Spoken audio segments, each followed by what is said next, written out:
Hello everyone, my name is Solar Mode from Solar Mode's Digest, and this video has been kind of a long time coming. I decided to put on my claptrap hat because I really wanted to see how I look in it, and I look pretty good. Oh, and this video is, I'm sorry if you see like the glint of my ring light in my glasses. I'll probably try my best to mitigate that by not wearing them as much, but sometimes I really need them to see, so I don't know, maybe if I prefer this way, as it won't show the glint of the ring light in my eyes, then that's really all I can do. So today I do have a very special topic, and as I am sitting here, this month is Autism Month. Autism Awareness or Acceptance Month. It's just known as the month for autistic people, as well as Poetry Month. And so poetry, I do like writing, but for right now, I'm going to be talking about autism and basically how it's affected my sexuality and gender roles or whatever. So let's begin by starting off with the gender roles part. And so as a kid, I never really liked the super girly stuff. I've always been considered the tomboy of my group. Like, compared to my sister, yeah, I did nail polish with my sister. I wanted to kind of be like my sister, but at the same time, I will always find a way to get myself super dirty and play in the dirt. I like playing in the dirt with my brothers and younger male cousins. I like roughhousing, somewhat. I liked video games like them. I like all the boy stuff. I liked the way that the boys got to dress, and I just always liked that. And that was basically how I really, as a young child, experienced my first ever gender nonconformity type deal. Like, autistic people are more likely to experience gender nonconformity, and that's just a fact. And the exact data for it, while not studied a lot, ranges from about, I would say, the majority of autistic people, more like, see how many people are like trans, and eventually it goes into like how they experience their gender. And so what happens is that autistic people are just different, socially, neurologically different. And so they experience these social gender roles differently as well. Most times, I know a lot of autistic people, a lot of times these roles affect how they perceive their lives. And for me, I perceived everything as I liked being boyish a little bit more than girly. And my voice is already kind of like naturally boyish sounding. Like, a lot of people have called me sir on the phone before. And I'm like, okay. So I raise my voice up. I like to raise my voice a few octaves.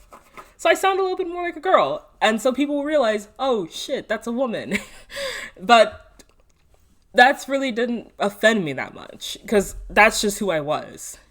But this ended up affecting the way that my sexuality came in, because I always knew I liked girls. I always knew that.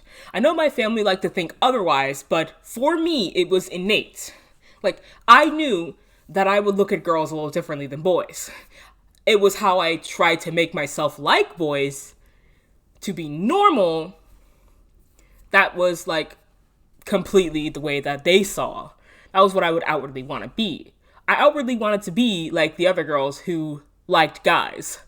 And I didn't want to be a lesbian because it seemed that my family didn't really like that. And eventually they did come around, but that's not until like closer to my adult years. And as a child, I knew that, there were things that I couldn't do with a man. Like, I'm thinking I want to get a pretty husband, a pretty cool husband. Like, I didn't really want that. Even though I would say that I wanted it, I thought I would have it because that's what all the other people were expecting me to have. And that kind of should have been the telltale sign that I was a lesbian for a long, long time. but I guess I didn't really know the term for it. And so when it came to puberty, in puberty, I went through a very early, precocious puberty, as they say, and it was not very good. It was kind of a painful experience because I just feel like I shouldn't be looking like the way I do at 8 years old, at 9 years old, at 10 years old. Like, most people go through puberty when they start, like, I think 10 is like the absolute minimum age you would start puberty. Like, an average girl would start puberty. 11 would specifically be the best age to talk about puberty stuff. No, I started it like at 8. I was 8 years old. And this was one of the worst experiences I've ever had because I was so young. My body was going through these changes. I'm also like emotionally not mature enough at all. Like you can imagine how horrifying it is for an 8-year-old to get puberty, like, at all. Then that's when I started thinking about everything in a more like pubescent way. Not only was I looking like a fully grown like adult, had the body of like an adult, like the stature. I'm not sure if you can say, but like the stature of a young adult or a teenager at like 9 to 12 years old when I wasn't supposed to. Like, my sister got to have a normal puberty. My mother got to have a normal puberty. My cousins got to have normal puberties, but I didn't. I never got to have a normal puberty because I started so early. I'm not sure. I want to see if there's research about that for being autistic and starting puberty super early, because I've seen other autistic females who went through an early puberty. And this kind of affected the way I saw myself even more. Like, I didn't want to have big boobs. I did not want to have that. I did not want that at all. Especially at like that young age. Because boys and men alike would hypersexualize me. And it's disgusting that they would first of all even look at an 8-year-old, not even 8-year-old, like a 9, 10, like 9 to 15, a minor, just a minor in general. But also just me. And I was like one of the few, like the only girls who walked around like that. And it sucked. I looked and basically was going through like teenage hormones so early that like when I was finally in my teenage years, I didn't really understand. I was just kind of used to that shit. And it felt even worse because like now everybody else was catching up to me. Now everybody else was basically catching up. I just was like a freakishly, like, I was taller than everybody else. I was taller, but now I'm average height. I'm like an average height now. Average height or shorter.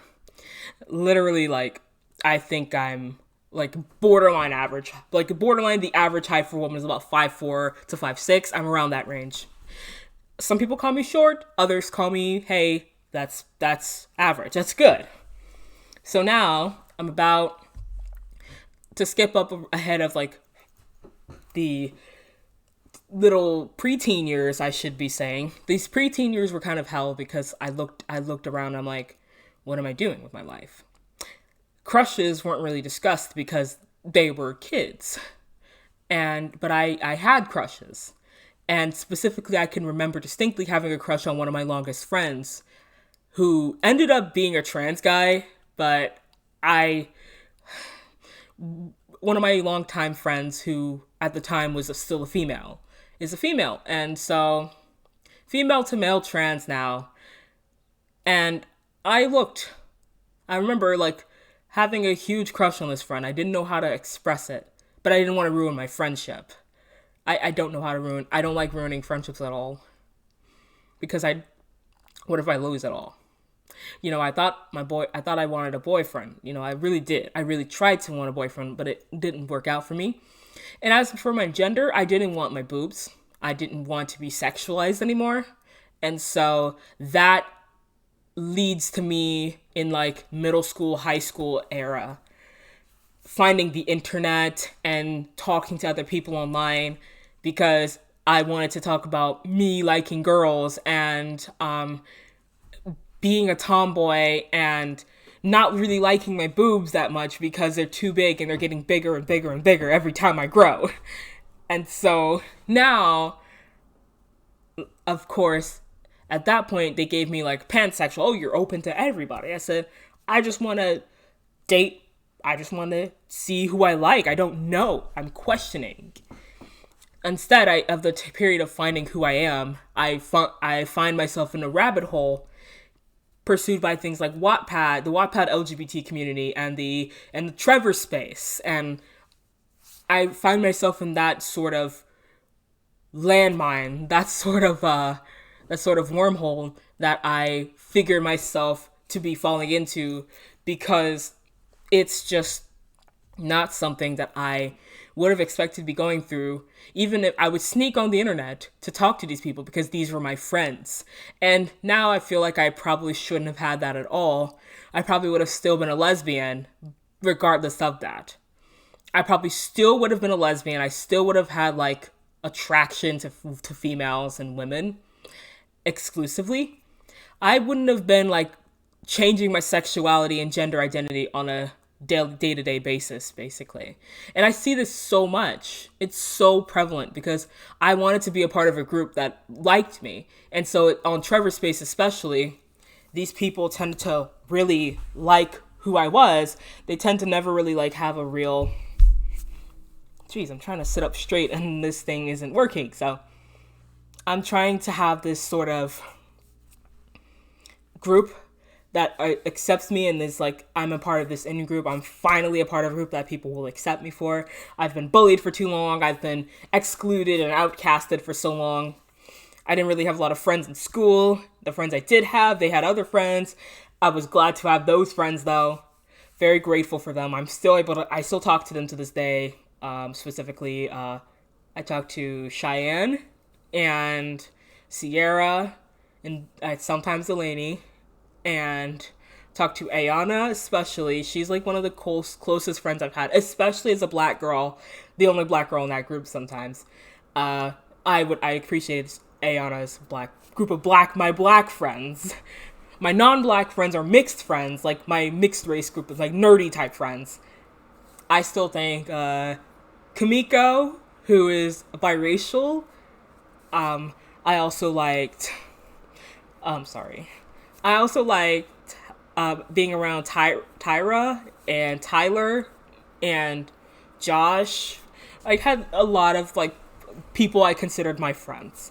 So because they were kind of like me, the weird kids. I love the weird kids so much. It turned into eventually, whenever I got into these sort of online friendship spaces, these spaces turned into basically an identity crisis. Real life friend groups didn't care. They didn't care that I liked girls. They didn't care that I had big boobs and I looked awkward around like a bunch of other girls because they were growing up. They were in that same boat. They didn't care that I was autistic. Half of them were. Now, online, on these groups like Trevor Space and like the Wattpad and Tumblr, these people did care because they wanted to use these identities, these micro-identities against you if you didn't like march in lockstep with them. I've already described a bunch of the stuff that a lot of autistic exclusive, the actually autistic community does. I've exposed them. And I've talked about them gatekeeping them from my life because they have been super toxic to me, specifically on like the Facebook groups. But I need to talk about LGBT Facebook groups and everything. I remember in Trevor Space, I couldn't really be a lesbian. I had like an little online relationship, on again, off again type thing with this girl who literally would change her sexuality every fucking day. And I'm thirsty. I should drink water, but instead of lemonade. But every day she would change her sexuality. One minute she'd be a lesbian. Next minute she'd be a gray, sexual, pan-romantic femme. Then she'd be bi. Then she'd be asexual completely. And then around that time, I was just the most toxic I've ever been. I legitimately have been the most toxic. If you knew me around that time, I believe 2015 to 2018 era of me, that is like the most toxic version of myself I've ever been.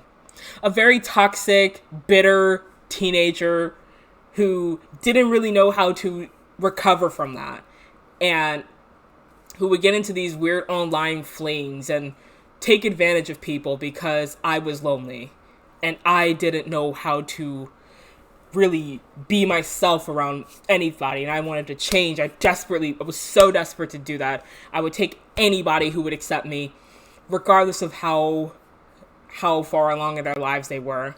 I would take people older than me, people younger than me. I would take advantage of people who were the same age as me. Basically, I was in the toxic landscape, and I really wish I would have had a healthier relationship with social media. I really wish that I did, because I wouldn't have done half of the shit I did. I wouldn't have been that toxic at all. I wouldn't have been in these weird online relationships, flirtationships at all. I really don't consider them like real relationships anymore, because I feel like I've just was really a terrible person. I really hope those people who have hurt or affected by that negatively, I'm sorry. I am deeply sorry for that. I was in the most... If they know me now, and you guys decide to become my friend again, I am literally nothing like that. I refuse to ever be like that. And that's why I call people like that out, because these spaces have made me the most toxic I have ever been. I got the whole spirit of threatening suicide, because that's what one of the people I was in a situationship was doing. She would threaten suicide, and then I would start doing that too, because I took the most toxic traits out of her into me. Threaten suicide, hypersexualize each other. We would like sit there, and we wouldn't really be doing anything good. It's nothing good, and I personally feel like I've contributed to that behavior because I did that stuff. And I do greatly apologize, because it is like it was my most toxic years. I was thinking I was asexual. I was thinking I was basically asexual, but I was pansexual. Then I was like a demigirl. Then I was like a butch. But I mean, the closest that any of those labels would have meant for me would have probably be like a soft butch at most, at the absolute most masculine side of me. Like, STEM is more like what I like being called, but I'm not necessarily that either, so I just don't really choose to associate myself with labels anymore, like that kind of label, because I'm worrying about what people think of me. I don't really have the time to really think of myself, and that really hit me after my longest ever relationship with a person who was I'm not sure what her sexuality is, but we kind of dropped off the face of each other's earths. But she is like last time I knew her, she was a lesbian.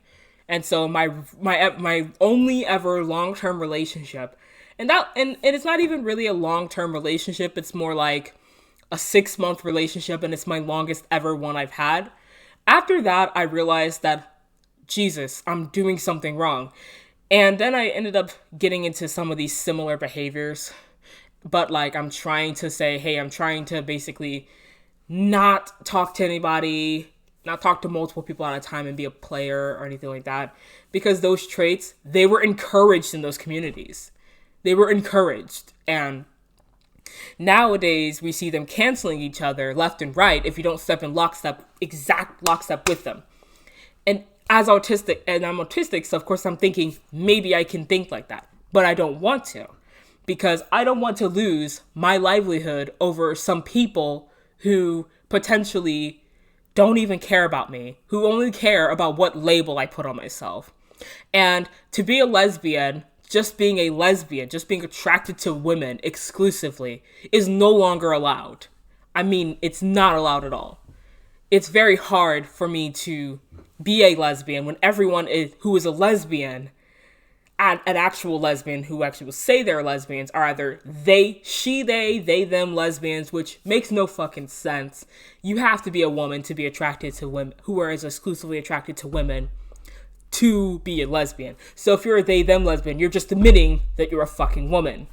I get a bunch of trans women in my thing. I'm like, I'm exclusively attracted to females, women, who is an adult human female. I prefer and heavily am only exclusively attracted to females. And then if I reject them, I'm basically considered the next coming of a transphobe, like J.K. Rowling levels. And I'm like, no, I'm not even like that. I just want a female partner. And there's a lot of stuff I am working through right now because I'm really just trying to be a better person. And I really feel like those spaces made me at my worst. I was took all the behaviors that they displayed for me and took it to the extreme because I was autistic. And they didn't really care to teach me right from wrong. They didn't care to help me what right from wrong is. And I kept trying to talk to people about it. And they said, well, that's just the internet. It's not really real. But it was very real to me. And eventually I just came to the realization that I'm a lesbian. Like I was like 18 or so. 17, 18 years old. I'm a lesbian. I don't like men. I will never like men at all. I only like females, women. And I don't have gender dysphoria. And I don't really have gender dysphoria. I just have like body issues. Eventually, as I got older, as I went into my adulthood years, I started actually really liking how I looked. Maybe not at my weight now, but I mean, I'm comfortable with my body. I was never really comfortable in my body until now, like around this adulthood. It feels a lot better to be comfortable in my body. And it feels really good to be who I am as a person and just to be myself. And even if I'm autistic, even if I'm very scared that people will not accept me for being autistic, I have to be like I say right then and there, hey, just to let you know, I am autistic. If you notice a few of the weird stuff, like I sometimes take a little while to process certain things, specifically what you say. It takes me a while to learn certain concepts, and I want to be told like explicitly what to do to help me be better as a person. And I don't really do eye contact like that. It's been getting better. I do a decent job at trying to look at people in the eye and long enough so that I don't feel like it's burning a hole inside of me. And with that being said, I am a better adult. I am constantly going to become a better adult. And by the hands of old Claptrap here, if I can get him positioned properly, old Claptrap, I am going to be a better adult. I'm not going to let the labels affect me. I am sick of being hyper labeled, like, oh, are you sapphic? Are you a WLW? I'm like, are you a non-man attracted to non-men? And I'm like, I am exclusively attracted to females. Stop trying to force this shit onto me. And as an autistic person, there's more and more autistic people like not wanting to identify with their birth sex. They're either trans or they're non-binary, and it's a bunch of autistic people or mentally ill people who get taken in. It's because they need a place of belonging, and it's very sad to see them like this. And that's the reason these people take them in. It's because it's almost like a cult. It's literally like a fucking cult. It feels like I was in a cult. And it's a legitimate cult. They don't like free thinkers. They hate that. They hated it so much when I started thinking for myself. I started thinking, I'm just a lesbian. I only like females. I've tried trans women. I don't want them because they were born male. They went through male puberty.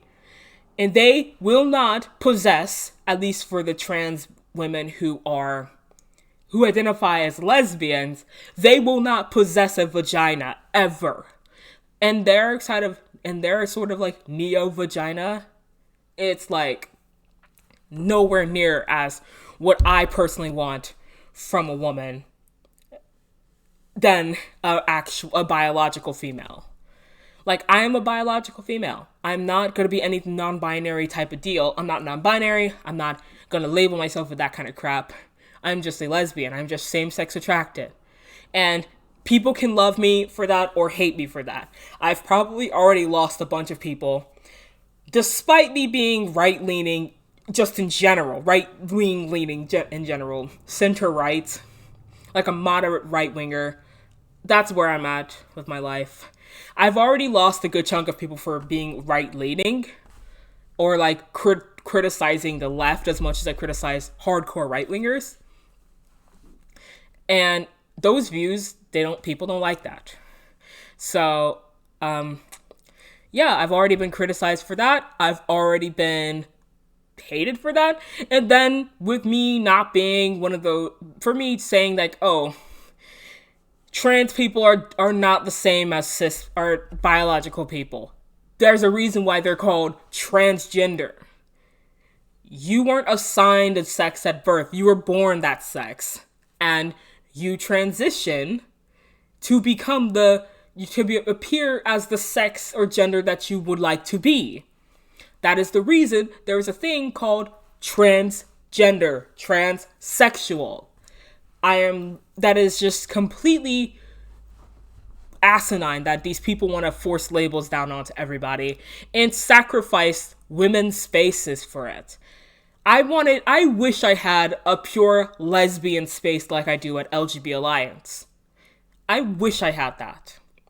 And if you want to read more about exactly what I went through, then I have an essay with LGB Alliance on LGBT Voices. It's called "I'm an Autistic Lesbian, not a queer womixin," with the X in the woman. Like, I'm a GNC autistic lesbian, not a queer womixin. That's pretty much what the title is. And that just is going to go a little bit more in depth with how I went through these types of struggles. And personally, it's not a good story. It's a good listen. It's a good read. And I really hope that this video has sent you guys a little bit of hope that you can actually be autistic and same-sex attracted and gender non-conforming. It is okay. If I'm not a living testament to that, then I don't know who is. You don't have to be trans, non-binary, or queer, or whatever. You can just be a same-sex attracted person. Or you can be straight. I don't care. You can be gender non-conforming and autistic. That is like the biggest thing I want to say.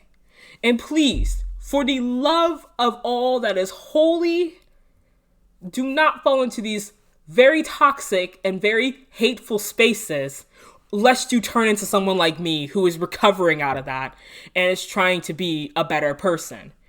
Always strive for the best, and remember, you can get through this and you're not alone. Thanks for watching.